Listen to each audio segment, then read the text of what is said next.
filmmaking is not easy. I think consider all these people heroes, having gotten their films made and completed. We're going to hear a little bit about it. We're going to let them kind of share their experiences with each other and with you about how their films were pulled together and got to the screen, got to this festival. I'm going to ask them all to introduce themselves. Just say something about how long you've been a filmmaker and the film that you brought to the festival. Just tell us a little bit about it. Many of them are still to come, and let's start with you, Giorgio. Hello, my name is Giorgio Angelini. I'm actually a Houston native, so it's nice to be back here. Got to play the local crowd. This is my first documentary, so I guess I've been doing film for 5 years, because that's how long it took to make this. But it's a film about housing policy and housing inequality, and the commoditization of homes. And it started when I was in graduate school here at Rice University for architecture. And I got a grant to photograph these abandoned mansions in Inland Empire, California, that were abandoned and they're in the middle of a crisis while I was also in grad school. And I went to go visit the site and came across this really perplexing world where you had these burnt down orange groves sitting next to these half-built McMansions, and this sort of palpable alienation, and a sense that like the market forces were really mindlessly carpeting the earth with these big totems to capitalism. And so I felt like we should, in this moment where we're recovering, maybe take a deeper dive into what we were actually recovering. So, Giorgio's film shows today, I think at 3 o'clock at Rice Cinema. Hi, my name is Nadia, Shihab. Thanks for having me here. I've had an incredible experience so far. I've just seen the days I've been here. So I'm a filmmaker. I'm living in Oakland, but I grew up in Texas. And in thinking about my own story of how I became a filmmaker, I feel like I grew up, so I was the child of immigrants. Thank you. I was the child of immigrants in Lubbock, Texas, which is a very kind of conservative place to grow up in. My mom was from Iraq and my dad was from Yemen, and I always grew up feeling as though I was living in between worlds. And I also grew up, I always felt like I had these experiences growing up that I didn't have a language for, that I didn't have a vocabulary for, that I didn't quite understand.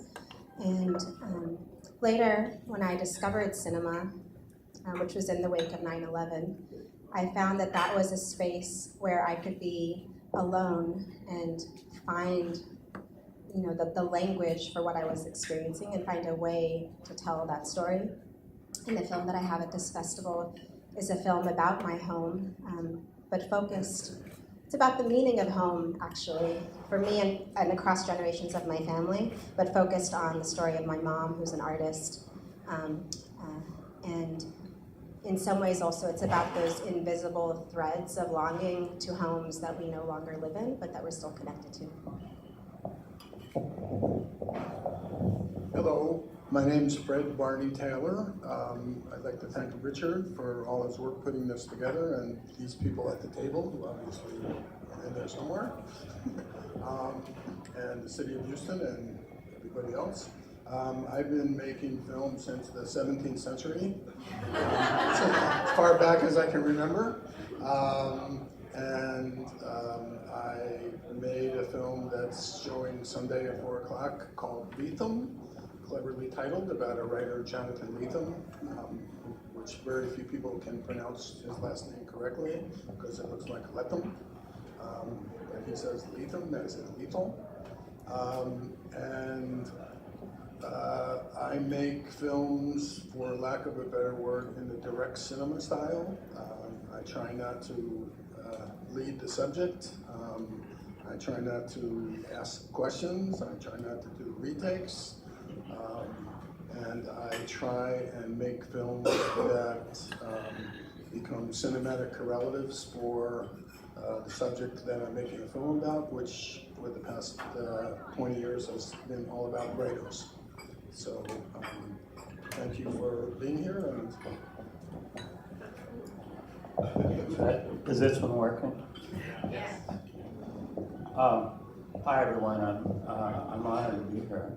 And your name is? And thank you so much. And with this group. His name is Daniel Miller. My name is Daniel Miller, and I started as an undergraduate a long time ago, not the 17th century, but the 1960s, at Kent State University, and they had a film scholar and maker, Dick Meyer, who is pretty legendary for opening up cinema arts throughout the Midwest in America, and influencing all the people at Kent State that you might know about or have heard about in association with both the shootings, but the presence of Devo and Joe Walsh and Chrissy Hine and great artwork and so on and so forth. So I got inspired and made films with Dick there for a while, and then after the shootings at Kent State, I ended up in Eugene, Oregon, kind of refugee at that moment, and got all three of my degrees at the University of Oregon in a very prestigious cinema studies program. And then I managed to leave and come back, and I've been there for 15 years teaching documentary cinema and cinema arts, really. And I've made a number of films, including my first film, Niños del Campo, on the migrant family education, kids at a summer education program, which inspired me to go on making human rights related documentaries. So I'm here because I made a film on James Blue, an incredible filmmaker that you probably know more about now than you did before you came to the festival. And Richard Herskovitz inspired me because he was there and called me up and said, the great James Blue is from Oregon and his collection is arriving. Myself and 8 students rushed over because we heard the truck was arriving and filmed them take about 200 boxes out of Jerry O'Grady's collection of James Blue work. And 6 years later, I finished a film on James Blue, who really embodied, I think, what this festival is about in terms of cinema arts, democratizing the media, and creating new forums, and Rice Media Center and Smile. Hi there, my name is Michelle Memran, and I'm also thrilled to be here with the film called The Rest I Make Up. And I actually became a filmmaker by accident. I was a journalist and an illustrator and met this remarkable woman named Maria Irene Fornes, who's a Cuban-American playwright. And we struck up a friendship, and she had stopped writing due to dementia. And through that, and then we happened to have a camera on a beach in 2003.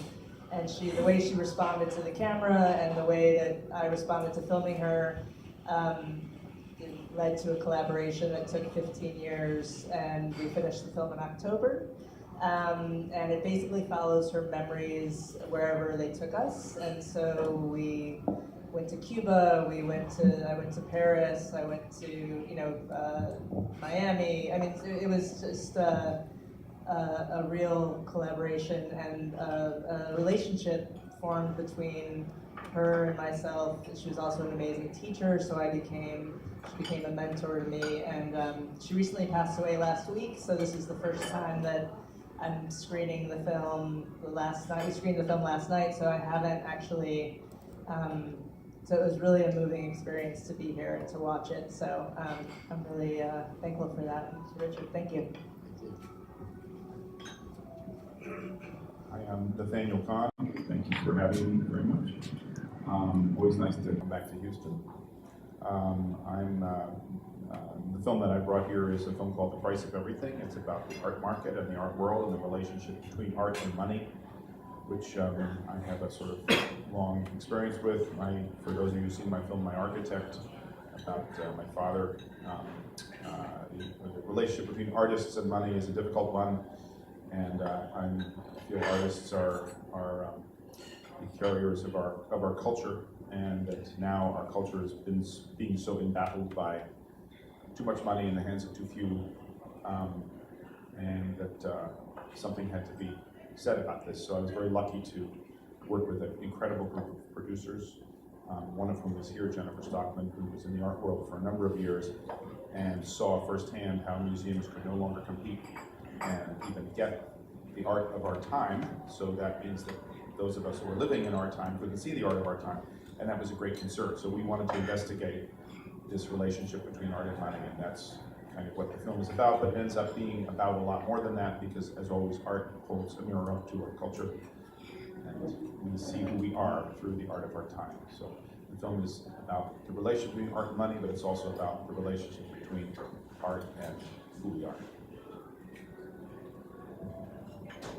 Hi everyone, my name is Ivete Lucas, and I'm here with Patrick Bresnan. We co-directed a short, Skipping, and we also have a photo show and another short of ours, The Rabbit Hunt, at the Rice Media Center. And I was born in Brazil, in São Paulo, and I moved to Mexico when I was little. I grew up in Mexico. I'm a citizen of both countries, and then moved to the US. And so, similarly to Nadia, film became like the language where I could express things between cultures.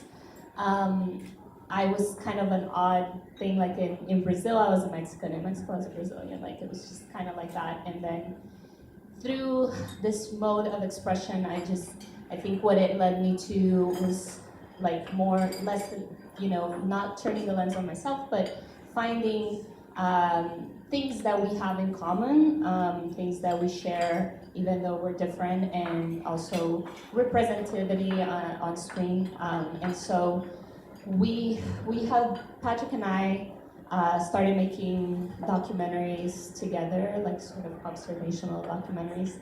And we have been working in this town in the Florida Everglades, Pahokee, for a bunch of years now.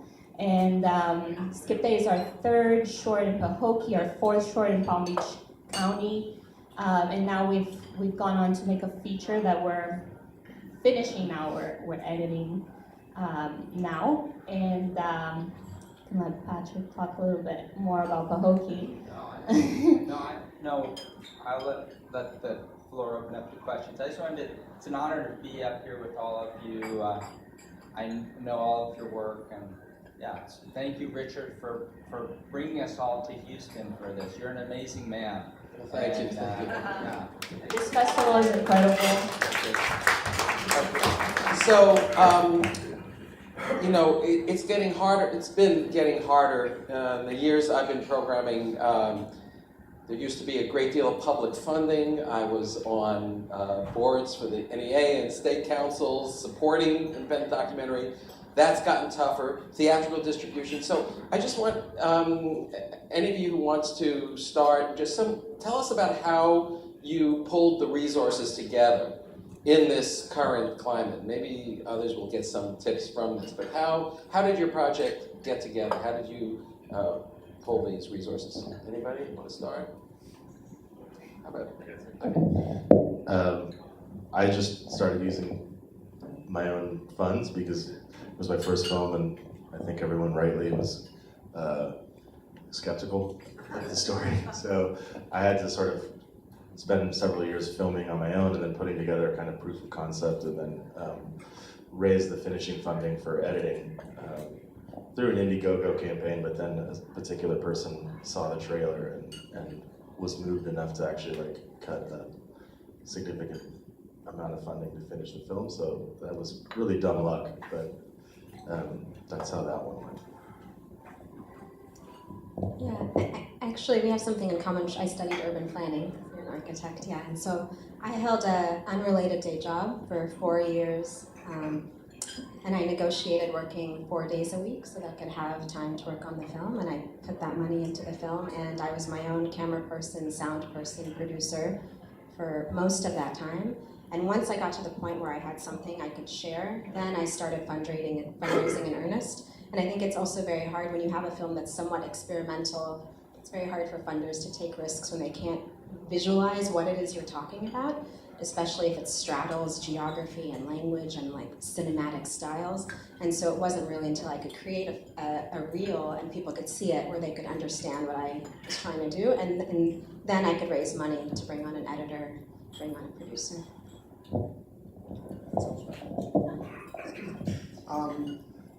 I made 2 films now about writers that are both self-funded. I bought a loft in Tribeca in the early 90s and sold it in 2014.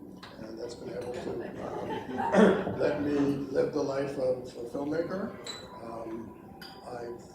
I do everything myself, except for some post-musical stuff.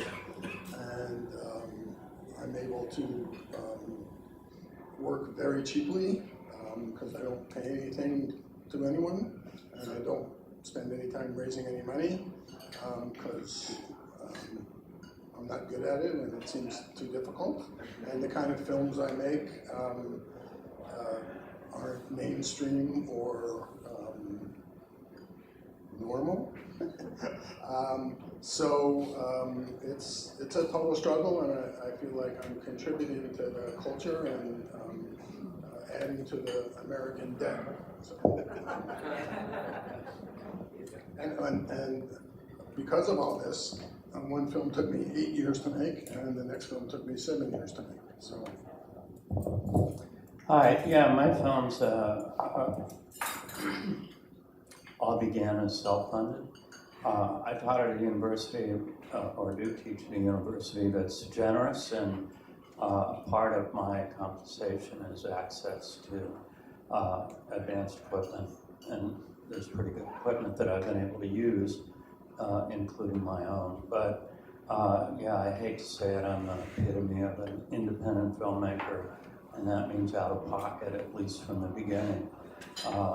I'm not celebrating or advising that way. In fact, I teach all my students from the beginning how to try to raise money, information about forums and so on and so forth.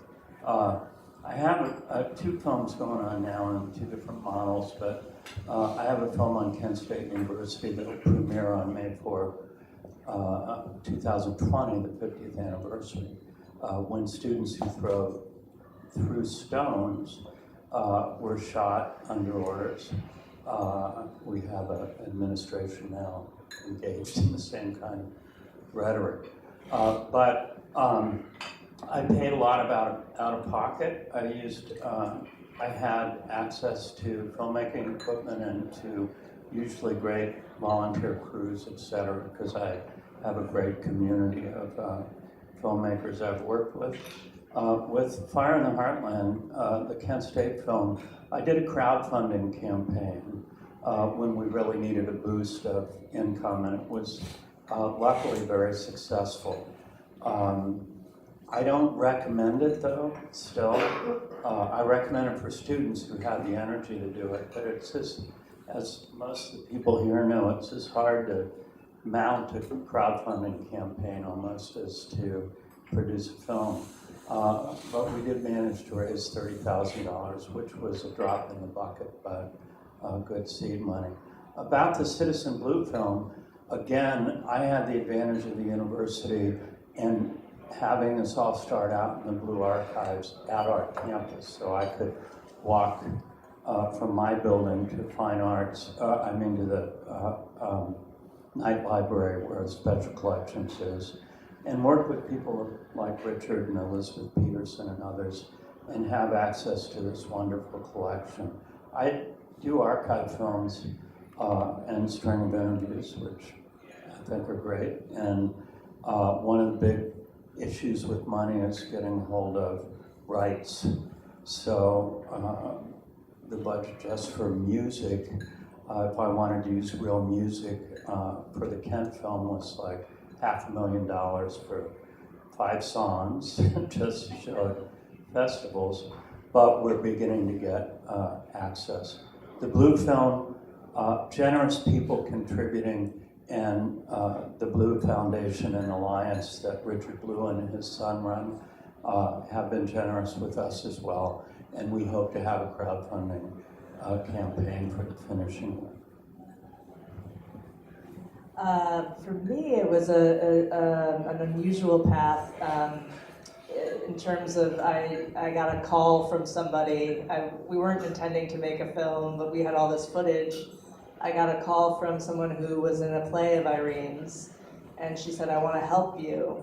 And so I showed up to meet her with a camcorder with like this horribly shot stuff that, and she said, "That's so Irene, that's so Irene.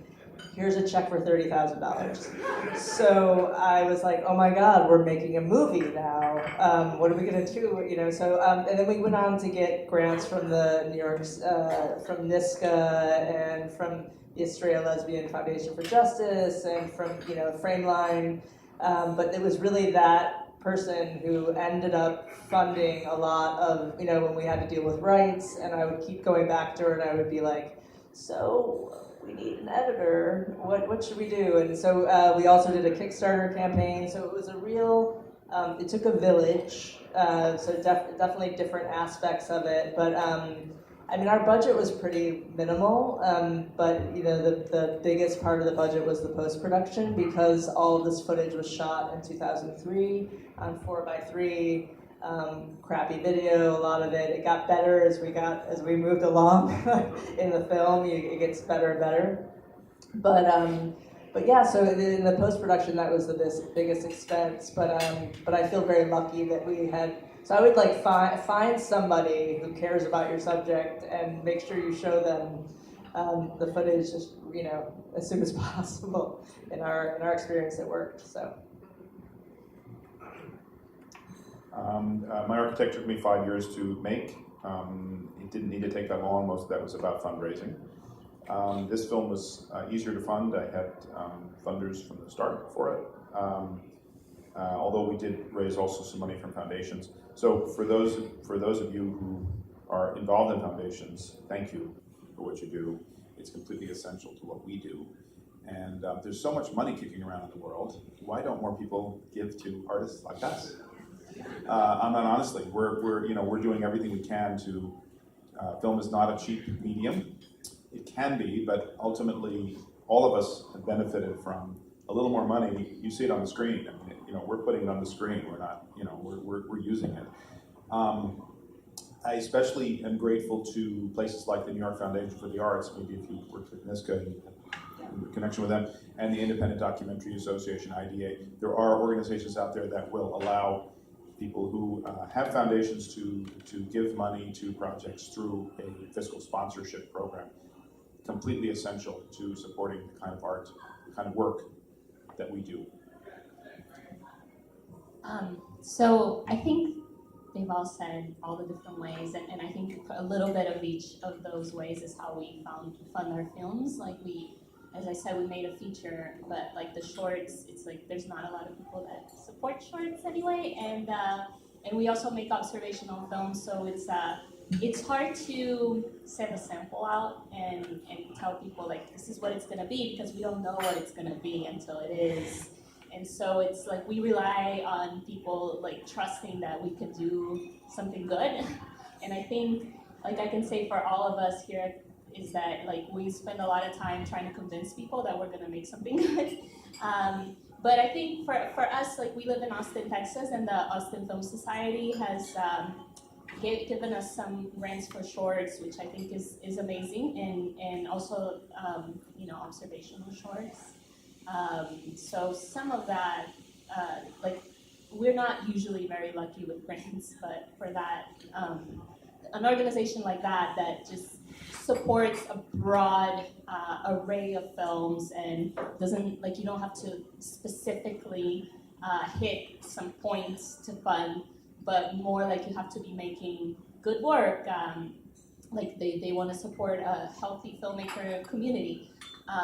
That's really... With the Austin Film Society, why it's so unique is they bring in artists to give the grant. Right. And it's regionalism. Like these are grants that are just going to artists in Texas, where all of us, if we're applying to NEA or, it's the whole country competing with each other. It's very academic. Like, there's nothing better than putting artists in grant organizations to look at projects because they know the hell that we're going through and how desperately we want to tell these stories. So the Austin Film Society, which was inspired by James Blue, is like quintessential model for an organization. Sorry, that's all I have. They also have been supported us to go to festivals, which is amazing too. Yeah, my last question, I just want to ask these folks how you're managing to get your film in front of viewers through distributors, through self-distribution, streaming, gallery showing. How do you get people to see your work? I don't know. For us, the film festivals, of course, play a huge part in that because there's just sort of a legitimacy that has to be established, I find, for people to give a shit, quite frankly. It's like you have to be given the okay to watch something. And so, like, we were lucky enough to be accepted to some good film festivals and started a conversation with like-minded advocates in housing who see the film as a useful tool in their endeavor to either push for new changes in housing policy or, Habitat for Humanity, just people that, are like-minded and want to raise awareness and see the film as some kind of useful tool for them. And then luckily we found a distributor, both education distributor and a traditional distributor who see the, I guess, limited marketability of housing film, but it is very entertaining. So if you come to the screening tonight, it's not just a policy film. Anyway.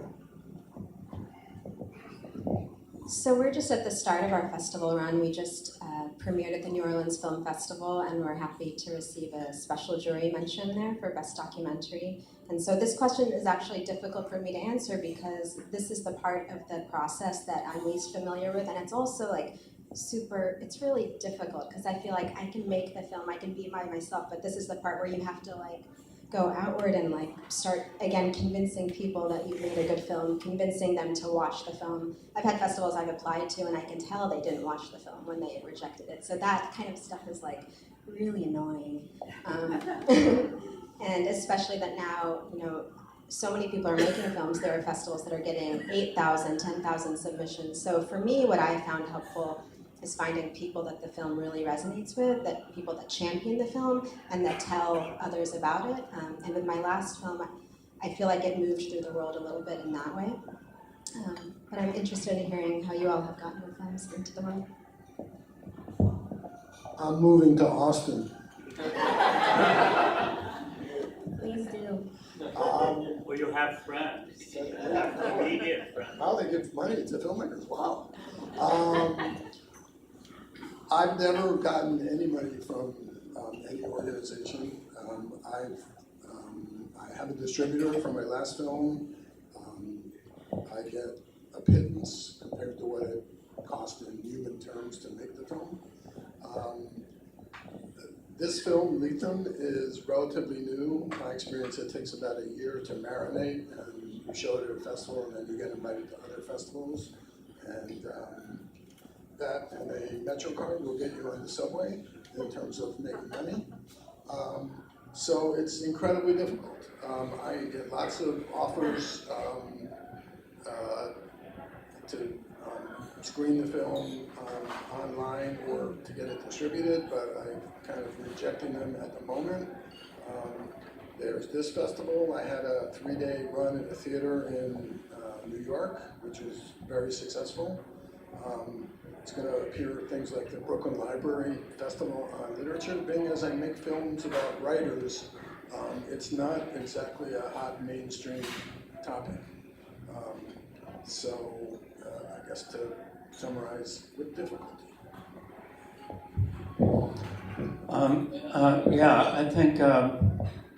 I think local and regional public broadcast stations are a good place to contact and talk with folks there and go in and talk to them about especially their local and regional broadcasting. And so I've had really good luck with Oregon Public Broadcast. And then there are regional Emmy Awards for students. In my case, I have students who play their work both on Oregon Public Broadcast, but then are able to participate in a very professional regional documentary, film festival and television festival. So that's good. I think local's always good. So really find the local constituencies for your work. And often there'll be not only places to play it, but there'll be people who will realize that playing it will speak to their own audiences, etc. Festivals are a no-brainer, and really apply for festivals. There's rules and lots of rules and regulations. There's thousands of them, but there's a place where you can go called Without a Box that you can register. You can. It tells you all the festivals you can play at, etc. In the Blue Film, we played also at exhibitions and private screenings and fundraising opportunities, because I'm also lucky to be involved with the James Blue Project and the Alliance, and they're really working with people that are interested in seeing James films be restored and so on and so forth. So we've had the opportunity to play at really great places in New York City and then at Northwest Film Festival and so on and so forth. Universities are great as well, as long as they're working with you. So for us, it's been an interesting ride. We had our premiere at MoMA Doc Fortnight in New York City in February, and then had been doing the festival circuit. Women Make Movies got on early, so we now have a distributor, and they've been really helpful with getting the word out to festivals and getting, just getting the word out in general for exhibitions. And then because the MoMA screening was so sold out, which was delightful and much to our surprise, they brought it back for a week in August. So we got a week-long run, and we were able to get all the press that we wouldn't have gotten, that we would have gotten for a theatrical run or something. So it's been, but it's also been, we've gotten rejected from a lot of festivals that we thought that we might have a chance at too. So it's been an interesting, because the film is neither this nor that. It kind of falls in between art film and portrait, and so it really takes somebody to actually watch the film and not the first 10 minutes to really get into the groove of it. But it's, definitely festivals. Universities have been huge, reaching out to us and going for university screenings. And also the niche, our film is about someone who's queer, Cuban, playwright, who has Alzheimer's. There's lots of different places to go, and I think that we've been branching out to and reaching out to all the different sides of her identity to show the film to those communities. So I would suggest, whatever, targeting those communities has really been helpful for us. We all have such varied stories of how our films get out there in the world. I actually think we're living in a very exciting time for us filmmakers. There are a lot more outlets than ever before. I've been very lucky with both My Architect and this film, to Price of Everything, to have a theatrical release in both cases. That's, of course, really exciting, because we all seek an audience and we seek connection, we seek the dialogue that we get from the experience of actually having our film seem big, the way we designed it, in a dark room where people are captive and they can't go and have a snack in the middle of it. They actually, have to watch it. And then there is, the wonder of an audience is, Billy Wilder always used to say that showing it to an individual, people have all sorts of opinions and they're not necessarily particularly smart about your movie, but an actual audience is always a genius. And I think it's true that an audience has these kind of waves of experience that roll through it. You feel it. It's very exciting. It's what we seek very much from making our films. We want connection just like all other artists. But there's also really wonderful now platforms to get our films out into homes all over the world. And I've been very lucky to work with HBO in both of my films. So HBO has been a fantastic partner on this film now. Actually, it's going to be on HBO as of Monday.